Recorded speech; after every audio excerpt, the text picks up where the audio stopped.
Hello and welcome to the Keto Man's Club podcast. We're glad you're here, where each week we talk about men's health and lifestyle. We do so with the foundation of the ketogenic diet and lifestyle. If you don't know what keto is, stick around and you'll find out. The podcast will bring you real, honest fun. Each week we strive to uncover the tips and tricks that you can use in your everyday life to maximize your overall health. Find the clearest path to becoming the best version of yourself that you were meant to be. Hello and welcome to this week's episode of the Keto Man's Club podcast. My name is Chris. I'm one of your hosts, and I am joined this week, as always, by Jim. How's it going, Jim? It is good, sir. Glad to talk to you, and hopefully life treating well also. Yes. It's been a very busy, slightly stressful week, but that's okay. Those things happen. But now we're in a happy place, Chris. We're in a happy place because we're in podcast recording mode, and it's amazing. It's awesome, and we've got an awesome guest. Austin Beck is joining us. We will be calling on him in a little bit, but before we do, Jim, what's new? Oh my gosh, what is new? If you've been following us in the Keto Man's Club on Facebook, it feels like with the change of the season, some of us also have new struggles pop up in keeping on the plan, if you will. And so it's nice to know that when you feel like you've hit a stumbling block and you've made a mistake or two or three, that you're not the only one, and this is not a all or nothing type experience at all. So it's a good reminder that there is reinforcement out there for anybody out there, myself included, who suddenly decides that the bag of chips might become a meal in itself kind of thing. Not what we're supposed to do at all, but sometimes life gets in the way and just you roll with it. So getting back on the plan, getting refocused and everything, is just being honest. That's kind of where it's been the last week or so. Had some unexpected work challenges come up, which came out okay. But when you are doing something until 11 o'clock at night and somebody says, who wants to get Subway or whatever, it's kind of like, well, if that's what it is, then that's what it is. And you pick off the deli meat and do the best you can. So yeah, that's about it. How about you, sir? Like I said, I've been rather busy keeping busy with podcasting, lots of overtime with work. It's, quote, the busy season for us. So, they're offering overtime and it's back-to-back calls and all that. You know, it's normal life for me. Had some family stuff go on this week that I won't go into, but it's been a little bit of a tougher week than normal in that regard, but I'm hearing good things from the family members that were most immediately involved at this point. And so, life moves on. Yep. The sun comes up every day. Sometimes it feels like it won't, but it does. So. Yeah. Well, the Bible tells us that His mercies are new every morning, and I'm thankful for that greatly. There you go. Yeah. So, and our third partner in crime is absent this week as well. Yeah, he had a run-in with a bit of a bug, and he got home tonight. He was out of town doing work, so he was sick and miserable out of town. But he got home this evening and I thought maybe I'm past this, and he's not past it. So yeah, and we'll just leave it at that. Yeah, no need to go any further on that. We wish him well tonight and hope that things pass quickly and that can just go to bed and enjoy his evening once the kiddos are down and whatnot. There you go. Yeah. Okay. Well, let's dive right into shout outs real quickly. Jim, who do you got this week? So my shout out this week, I'm actually looking at both the post that he put in Keto Man Club and his Facebook profile because he has a little bit of a unique name. So Robert Lariviere, kind of look French.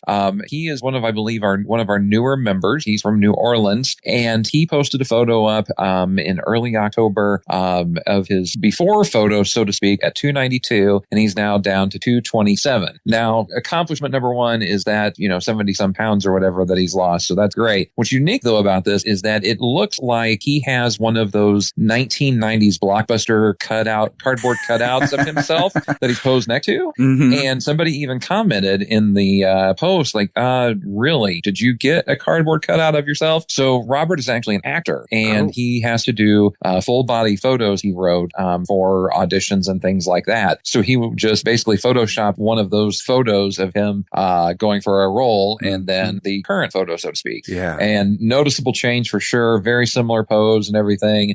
So kudos to Robert down in New Orleans for his success on the keto way of eating. Yeah, absolutely. He looks great. I saw that picture. I could tell it was Photoshop, but it absolutely does look like he's standing next to a cardboard. Kind of reminds me of one of those Dangerous Minds, Michelle Pfeiffer things from like 1997. Yeah. You know?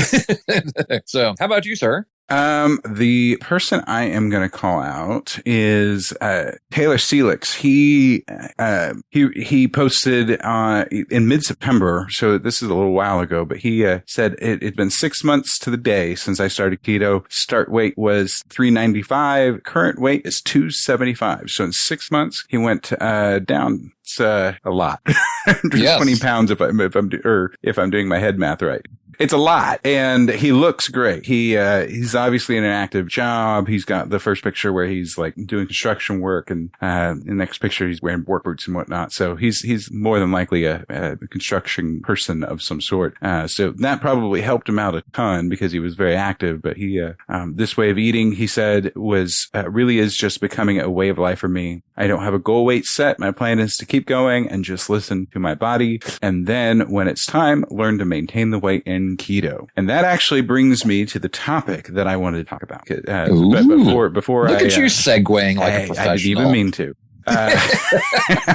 But it does work out rather well. Congratulations, Taylor, for your success. We're glad that you're with us. The topic I wanted to speak about was that there's been a few people lately in the group that have actually, in an awesome way, been reaching their goals, whether that be a goal weight, whether it be body fat percentage, whatever it might be. And the question that they're asking is a very good one, because I think for all of us, whether we have reached our quote goal or not, we need to have a plan. When we get there, what happens? Right. We talked with Mike Gorman early on the podcast, and one of the reasons that he rebounded as harshly as he did was he hit his goal and he didn't have a plan. And so it's very important that we have a plan for when we get to where we're going, whatever it is in life, not just our health journeys and whatnot. Wherever we're going, we need to have a plan. I kind of echo this, so I'm going to go ahead and steal what Alberto would say. And that's just eat keto regardless. And he would add, eat keto and lift.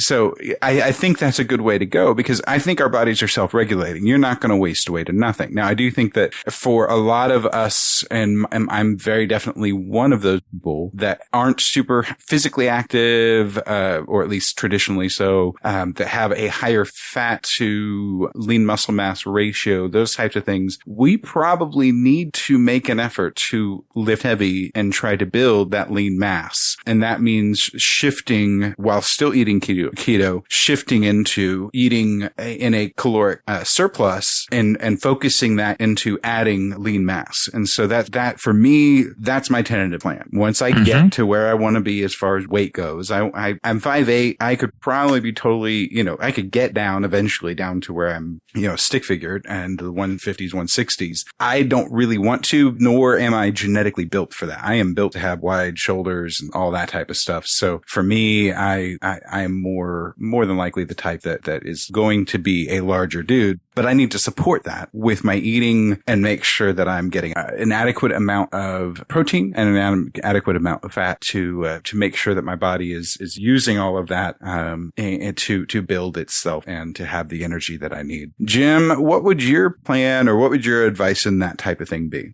Well, I think you covered a lot of stuff. The one thing that everybody that's listening to this, if they're doing keto or anything to lose weight, improve their health, decrease size, whatever the case may be, is as you are changing, you need to adapt what you're doing to your numbers. So in terms of keto, I've heard that, usually around every 20 pounds that you lose is a great opportunity to reevaluate your macros, kind of hitting another step, so to speak. But with all of that, if you're somebody who is increasing your physical activity, if you go from being walking on a treadmill at the gym to losing, 50 pounds, let's say, and doing a pretty decent jog every time you go to the gym, well, obviously your calorie burn is going to be different. And then if you add lifting in, or if you go to running or all of those things, you kind of need to look and see what your average burn rate is calorie-wise for the exercise that you're doing to balance that out with your food intake and whatnot. It's almost like when they say that, when you're trying to lose weight, you need to eat.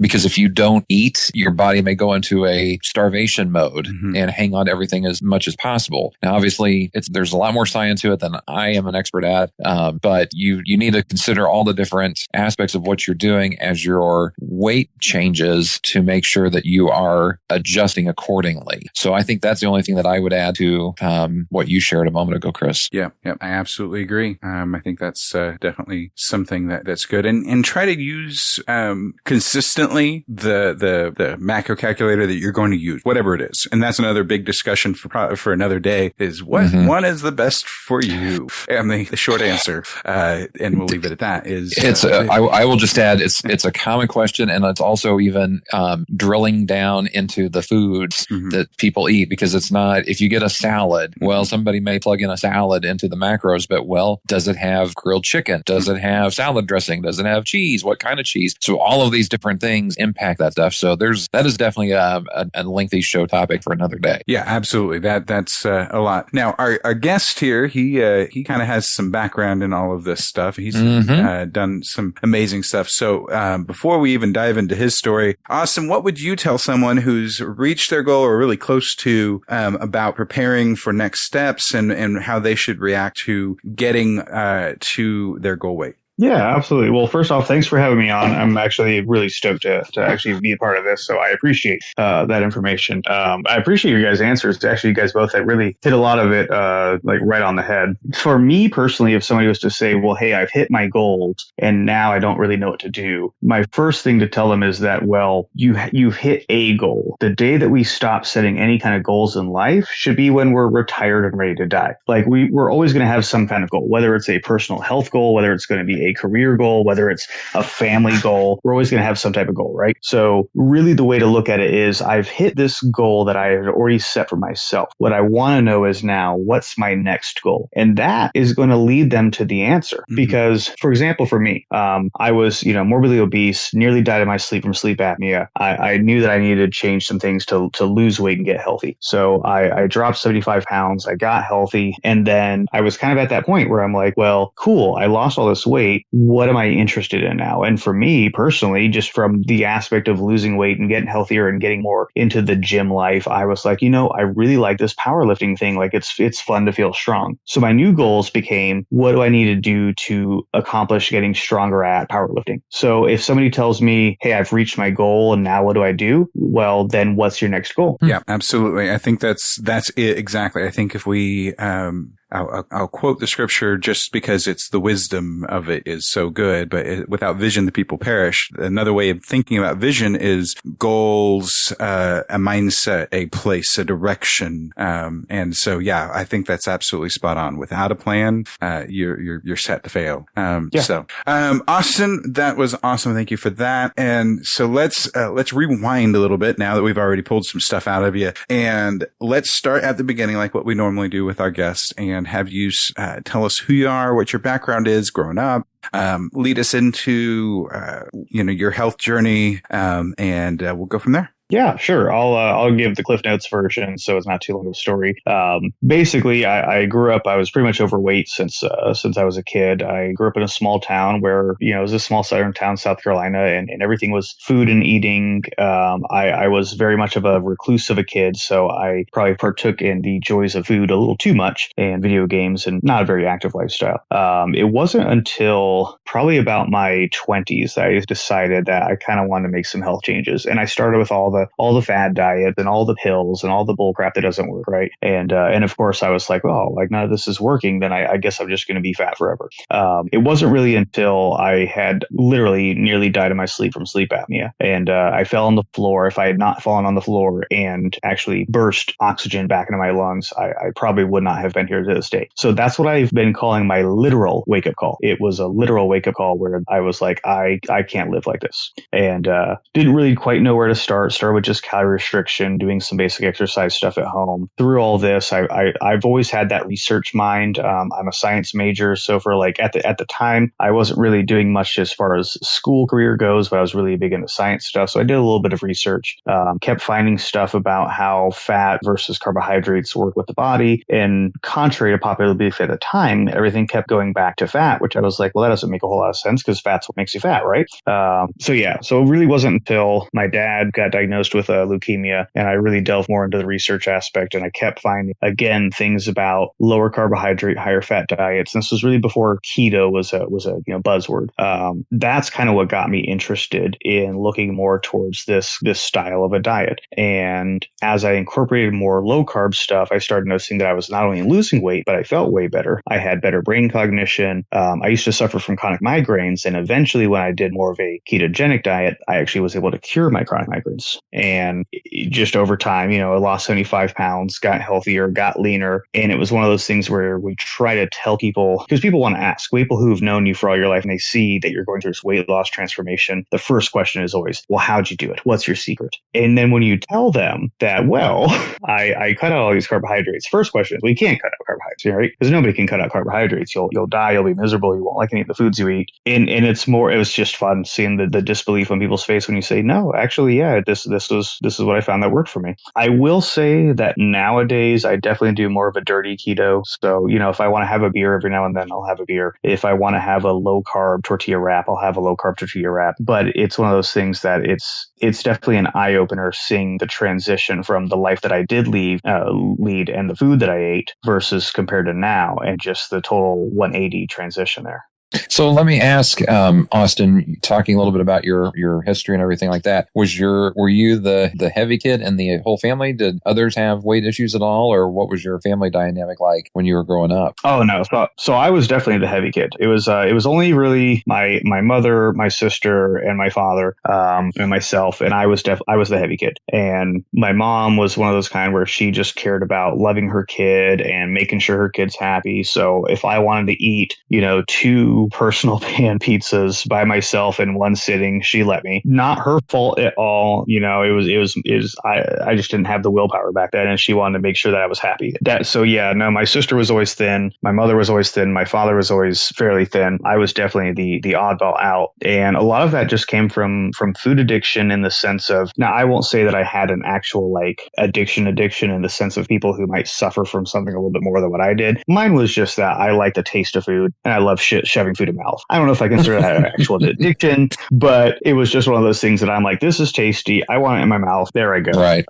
But yeah, that was, it was definitely a snowball effect. I enjoyed eating food. I moved out of my family's house by the time I was 19, and then I had free range of whatever I keep in my fridge. And I, of course, didn't make the best decisions. Understood. Yep, absolutely. So Austin, tell us a little bit about your, or dive deeper into your fitness stuff. You mentioned the powerlifting stuff. Kind of take us on that journey with you going from the big guy into the athlete that you are these days. Yeah, so that was actually a fun journey of my own, because especially when you've had friends for a long time who have known you for being the fat guy, and they're kind of used to that. And as humans, we're creatures of habit, so we don't like when things change, right? So I started getting healthier by first just kind of changing up the types of food that I ate, the amount of alcohol that I drank, and then I started doing just like home exercise routines, because I wasn't super comfortable going to a gym just yet. As I started feeling better about some of the stuff I was doing, and I started doing, I subscribed to Men's Health magazine and all that fun stuff. And then you see guys in the gym and you're like, I want to bench press. I want to squat. I want to deadlift. So I got a gym membership. No clue what I was doing. Absolutely no clue what I was doing. So I just went and I would do these little circuits where you just do like every machine that's in the gym just so you can get something done, right? But it was fun. And it transitioned me into learning a little bit more of like how to start doing some of these movements. So then I progressed and I joined a different gym that had more free weights, and I started doing more research. Now we have the power of the internet. So I'm doing more research on the internet of how do I do a squat? How do I do a bench? How do I do deadlift? How do I do it the proper form? And most of it being trial and error, a lot of it being looking at different YouTube videos and reading different magazines. And the stronger I got, the more addicted. That was my new addiction. And it just became a thing where to kind of go back a little bit, in the middle of all this, I got into a bad car car wreck. I got my L4, L5, which is your lumbar area, kind of messed up. And the doctors told me, they said, you're going to live with this injury for the rest of your life. You mentioned that you like doing gym stuff. You're not going to be able to lift heavy. And I went, okay, like, but for how long? And they said, well, forever. Like, you really shouldn't lift heavy forever because you're going to have this injury for the rest of your life. And I took that kind of more as a challenge. maybe that wasn't the best way to think of it. But I'm sitting there going like, well, I know how the body works. I've done enough research now. I'm a big enough nerd that I understand that the body is resilient, the body adapts, and the body becomes stronger. So I was smart about it. I didn't do any heavy lifting until my recovery time was done, and basically I was cleared to go back. But I never really did much on the deadlift until I was told that you're not going to be able to lift heavy anymore. And I, at the time, maybe had a 185-pound deadlift, and I worked every single day, every single week that I could. I worked at building it up. And within about 2 years' time, I now am sitting at for a 1 rep max, it was at 525, when my average deadlift is about 500 pounds. Woo! Yeah. That's a pretty tough for anyone. But yeah, that's pretty cool. At this point, what has that led to? I believe you've had some additional things that you've taken on since you've gone through this journey, and in the form of maybe coaching. Is that right? Yes. So I became so enthralled with it, and between my love of the physical side and my love of the education side, I tried to find a way to combine the two. And I'm currently going back to school, finishing my master's to become a dietitian because I love the nutrition side of everything. But I've also been a certified both a nutritionist, now a sports nutritionist, and a personal trainer. And it was just one of those things where I love the education side. In my personal career before all this, I was a trainer for various corporations where I would train employees how to do their job. I love the education side. So becoming a nutritionist and a sports nutritionist, that was one of my big things for like, I want to help educate people because especially with keto, people have so many questions, and rightfully so, because it really shouldn't, but a lot of things in the keto or low carb world go against what we've been told for decades upon decades. So people have questions, and some of the questions we think, if you're scrolling through Facebook, you're like, wow, that's kind of a dumb question. But then you have to realize that like that person truly doesn't know. They've been told for ages that this is the way that you're supposed to be healthy. And then we start learning that, that's maybe not really accurate. So becoming the nutritionist and sports nutritionist was a big feat for me and a really big accomplishment I was really proud of. I actually have my certifications on the wall in my office just because it's something I'm proud of. But my ultimate goal is to become a registered dietitian so that I can just add that one more kind of notch on my belt. I want to pause for just a second and talk about this because I've had people ask me before, and even prior to the Keto Man's Club, I've looked for a dietitian or a nutritionist in my area. Are they hard to come by? Is this a real niche area, so to speak? Because I know that others have looked for a little bit of guidance or insight on this, and it seems like to find a dietitian or nutritionist, you have to be in a hospital. At least from my perspective, that's like there's not a freelancer, so to speak, out there. So tell us a little bit about if people wanted to find you or a nutritionist in their community, are they typically readily available, or what's your experience on that? Yeah, no, that's actually a really great question. And that's, you're absolutely right. It is a little difficult to come across unless you happen to be in the right circumstance. And there's a reason for that. And unfortunately, a lot of it comes down to money. So dietitians are going to get paid best when they're working through a hospital, a VA clinic, or some kind of a specialty clinic. That's where dietitians are going to get paid the best. Mm-hmm. The problem with that is when you work for a large corporation like that, especially like a hospital, for example, they tell you what you're allowed to tell your client as far as like dietary, which right now, even with all the new information that we have, the standard is still to say follow a high fiber, low fat diet. That's the standard that's being told there. But yes, most dietitians, if you're going to get recommended to say you need to talk to a dietitian, it's going to be through a hospital or some type of specialty clinic. The real scary part is that if you have something that can be cured strictly through dietary means, but you go see your general physician is still going to recommend some type of a pill to fix it if there's a pill they feel is going to work for it. Not to knock any MDs out there. I get it that they're just doing their job, but there are a lot of times that whatever the issue is, like for me with my chronic migraines, I went and I saw my physician. They prescribed me a pill. I took the pill. It made me feel worse than having my migraines. So the pill made me feel worse than my actual migraines, and it was something that I ended up being able to cure through nutrition. dietitian. On the same aspect of that, I had really bad plantar fasciitis. I don't know if either of you have ever had plantar fasciitis. I have, but I've heard. I have. It's not pleasant. Oh no, it's one of the worst things in the world. It's this horrible cramp in your foot that you just can't get rid of. And I was seeing a specialist at the time, and they eventually told me that it was so bad that I needed to get surgery. I really didn't want to do surgery. I asked if there's another option. They told me there was a laser that they could shoot into my foot, and I'm like, well, how does the laser work? They said, well, it breaks up the muscles. So I said, okay, I'll get back to you. I understand how muscles break up. I bought a really hard foam roller, and I stood and rolled on that foam roller every single day on my foot, and I cured my own plantar fasciitis. There are options that we can do ourselves without having to go through a pill or a surgery route. So to backtrack onto your main question, if somebody wants to find a dietitian that's actually going to listen to them and their specific needs, you do have to find somebody that has a private practice for your best results. It is difficult. It might be able to be handled through a Google search. It might have to be something that you have to kind of look at. I don't know if through insurance, if they might be able to find something like that, but it is definitely, it's not easy right now, which is part of the reason why I want to become a dietitian, is because I want to be that against the grain dietitian that isn't just saying, here's your plug and play cookie cutter BS that we tell everybody. You know, I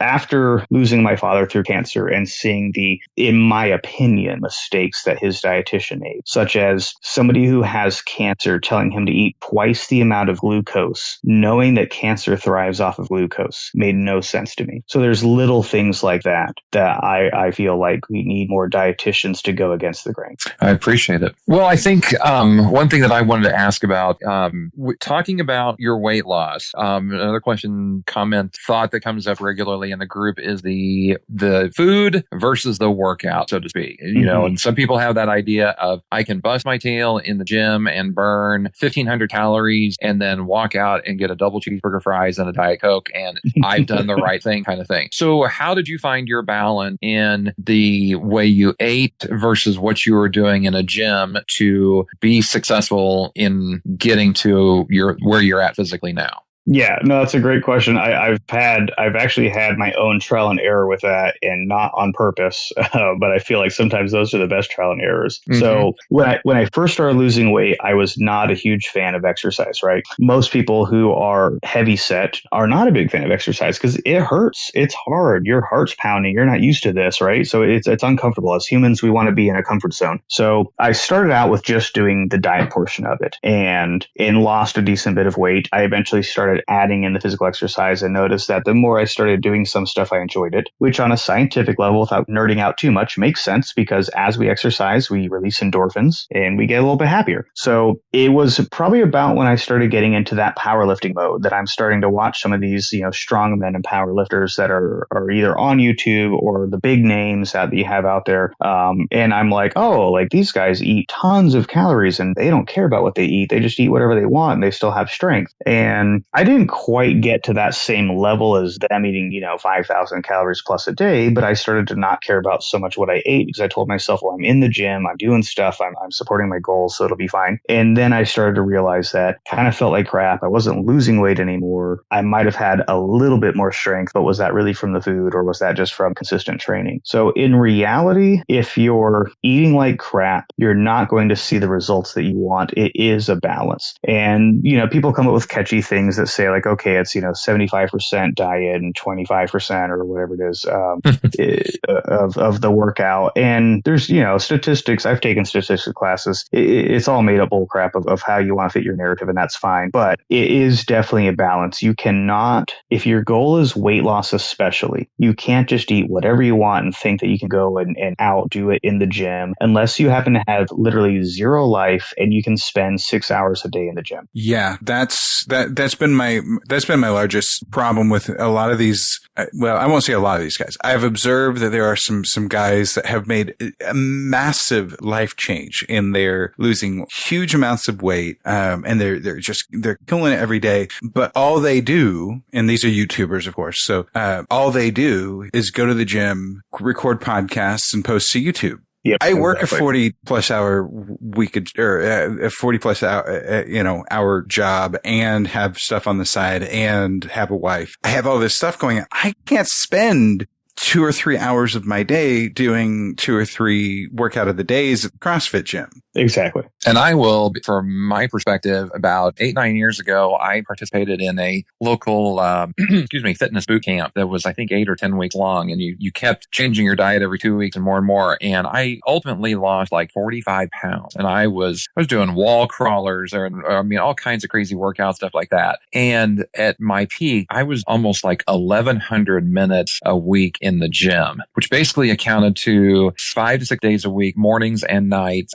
every weekend doing something. And it was like, I had it in my mind. I want to hit this number. I want to hit this goal. And so I'm willing to do it for the time. But holy cow, like as soon as I got done and you want to go have a life, oh, you gained 10 pounds. What? Yep. I mean, like this is not sustainable long term. No, not at all. So what would be your tips in that regard? What would you tell someone who either is coming from that mindset or wants to avoid it? Yeah. So my favorite is the 90-day rule. And there is a little bit of science involved in it where we notice that the body starts to adjust and make changes within about 90 days of any kind of new program. So I don't know if it was an exaggeration or not when you were saying that your diet changed up every 2 weeks. I'm hoping it was an exaggeration because if they were literally changing your diet every 2 weeks, your body has never got a chance to actually adapt to its new protocol. So I live by the idea of a 90-day rule where you're going to make some type of dietary change and some type of physical activity change, and you're going to follow that for about 90 days. So even in the powerlifting world, when you're like trying to get a new 1 rep max, all you're trying to do is lift 20 pounds more than you lifted the last time for your 1 rep max. You follow a very strict and purposeful training program for about 90 days. And on that 90th day, you pull your new max. You're proud. You're happy with it. You deload for about a week, and then you start over again. So it needs to be consistency is the biggest key. And that's the number one reason any kind of diet fails is that people either feel very restricted or they don't have the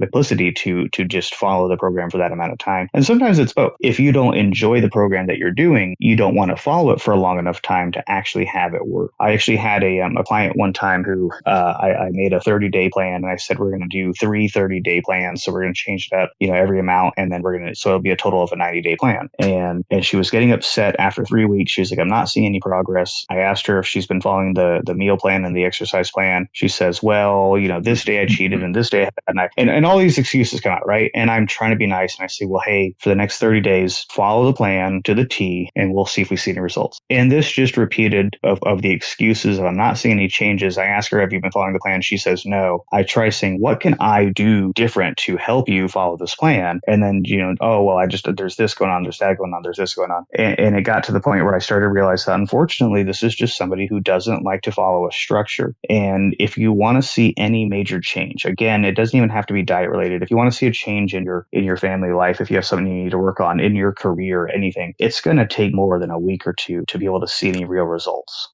Well, I will tell you that my 2 weeks was not an exaggeration. Every 2 weeks, it would decrease the what you were eating, and it came to the point where it was like protein shakes, Ezekiel bread, boiled chicken, some vegetables, and you would just keep decreasing kind of thing. And like I said, you get the mentality of I've got a number that I'm shooting for. I've got the finish line is not that far away, so you do it. But again, this was all pre-keto, pre-Atkins idea. I mean, it was just getting to the number, and then the next weekend, hey, we're going to go celebrate. So you go with your friends and you eat a salad and you have a beer and you might take a couple bites of, have a couple chip salsa kind of thing. I mean, nothing. And you're still working out, or I was still working out. And literally 2 weeks after I hit my lowest number in years, up 10 pounds. Like, so anyway, that's a conversation for another psychological couch at some point.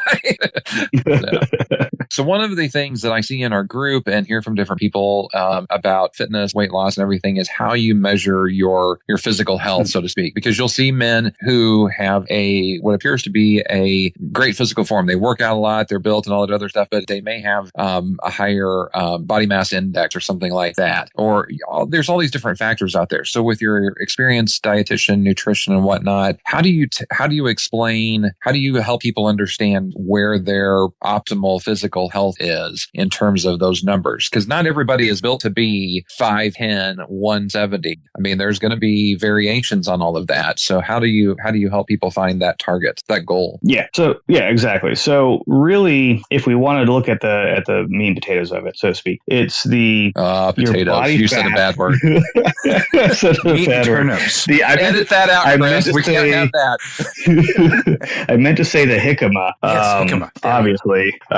So you look at body fat percentage and you look at muscle percentage. Those are when people go way too into depth of the BMI. The BMI, if I had my way and I could get the government or whoever the heck controls the BMI to just eliminate that altogether, I would do that. The BMI is a broken system. It was created back in the day to be a generalization of populations. It was not meant to be for individuals. So if you ever have looked at your personal BMI, that's all bull crap. That was just 100% made up. It's meant for populations. So you look at your personal body fat percentage versus your muscle mass percentage, and those are your two most important numbers. For most men, depending on, again, your goal, because you can still be healthy and be, say, like 20% body fat. There are some people who want to be more lean, or they're maybe are a specific athlete, or they're going to be a bodybuilder and they're going to be in the teens or whatever. I don't really feel there's any personal benefit to be in the single digits of body fat percentage, unless, again, you're just that particular type of athlete that wants that vascularity and that dry look, and that's just your thing. Then you know what, go for it. Not really the best thing that you could do health wise. And then you look at muscle percentage and you just kind of make sure that it balances out. So for most men, if you're above 30% body fat, you're getting closer to the unhealthy range just because you have more body fat versus your muscle mass, and it can start to affect, your brain, your heart, your muscles, everything. Once you start getting about 40%, 50%, 60%, usually when you're about 60%, that's when you're actually like morbidly obese. Not by the body mass index bullcrap, but just by your body fat composition. If you go by a BMI, you might have a certain number. So for example, like right now, I'm sitting at about 210 pounds. I'm 5'11", and I'm fairly muscular. I have a little bit higher body fat percentage than I currently want, but if I looked at the BMI, I would currently be considered obese. That's obviously not correct in the sense of like, am I actually obese and going to die on my deathbed and have diabetes or pre-diabetes, etc. So I tell people, don't worry so much about too many numbers. Look at what is your current weight, what's your body fat percentage. Do you need to make some adjustments? Those are the two most important numbers, because there are so many different factors: your age, your height, your weight, your race. There are so many things that take a role in, are you actually healthy for you as an individual? Yeah, it's so much more than just how much do you weigh and how tall are you. I will sometimes ask guys in the group whenever they start getting into those lower weights. I'm like, how tall are you? And they'll respond, and oftentimes I'm like, dude, you kind of need to be a little heavier. You're going to disappear before too long. But that's my own perception. And again, that's also my tilt. I am one of those I mentioned earlier. I am one of those that is, genetically predisposed to have the wide shoulder, more Norwegian, look. Even though I'll lower my body fat percentage to a certain point, I am always going to have, wider, bigger shoulders and whatnot. So, that's just what I'm wired for. So yeah, it's one of those things, and you can't beat the genetics, but I can be healthy. And absolutely. I can be happy, which I'll take any day over what a BMI thing. I think mine says that I'm still obese. I'm not morbidly obese, but mine still says I'm obese, and I very much don't feel obese. I'm overweight, but I don't feel obese by any means. Okay. Well, I was going to ask you about your favorite resources. You did a lot of studying early on whenever you got into this way of life. What have your go-to resources become? So I have two different sources. One of them you actually get just by being in the field of dietetics and nutrition. You actually pay to be a part of a association, the Dietitians Association, where you get access to all kinds of different studies, ones that are currently in research and then ones that have been fully published and studied and whatnot. So I like to look at a lot of those. But for the general audience who would like to look at them, my favorite, which I wish I had known about when I very first went to school, is called called Google Scholar.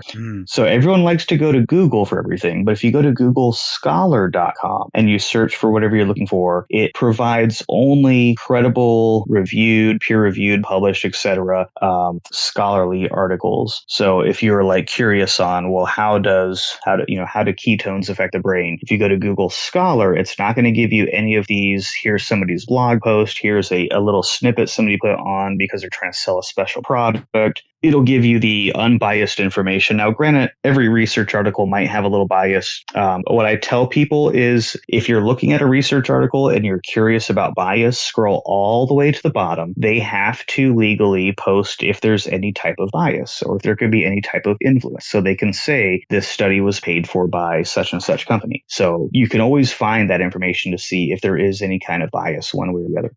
But yeah, Google's for public, for stuff that everybody can access, my favorite would be Google Scholar. And if it's not Google Scholar, then yeah, it'd be my dietetic resources that I have both on the web. And I don't know if you guys ever see me post in the group. Maybe I can post up the pictures, but I have buku books because sometimes I'm such a freaking nerd that I like to read stuff in bed in paper form. That old archaic weird stuff that has ink written on it in words.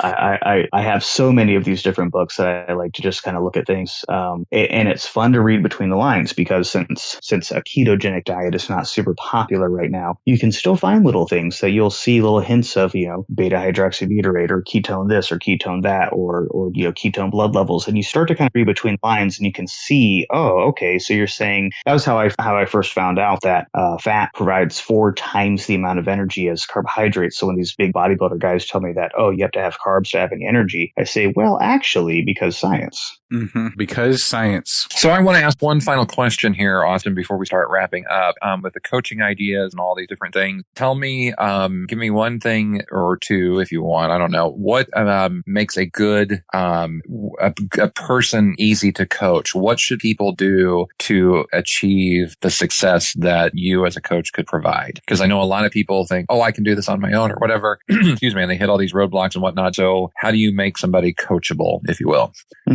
That I would say is a combination of trust and dedication. So like we were talking about with my client the other, from in prior days, I didn't feel maybe that she trusted me because I would give her the tools. I gave her the entire toolbox and then she wasn't using it, but then would be quick to blame me for it not working. So sometimes it's difficult because we are, as humans, we are very skeptical. And especially when it comes to diet, we're very skeptical. Everyone's always sold us snake oil and we're quick to judge that everything's snake oil. I've posted my own transformation photos in groups and people have called it fake because I have a new tattoo or the lighting's not exactly the same. My beard's different. So a lot of it comes down to trust. If you're going to hire a certain coach, you need to trust them. If you don't feel trust right off the bat, maybe don't hire them. If you feel like, well, I just want to see some results first, then you have to be willing to put in the work. If they're giving you a specific plan to follow, you need to follow the plan. Because here's the thing. If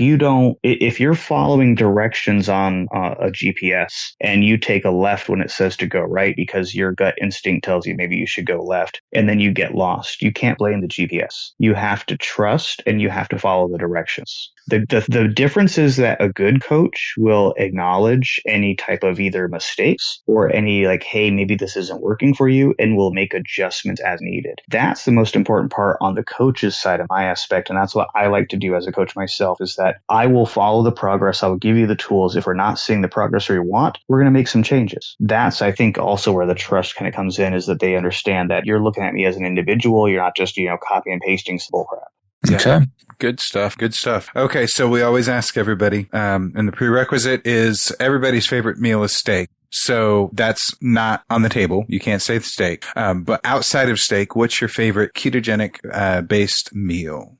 Ooh, okay. So I would have to say one that I loved even before I started keto, salmon topped with butter with a side of asparagus. Sounds yummy.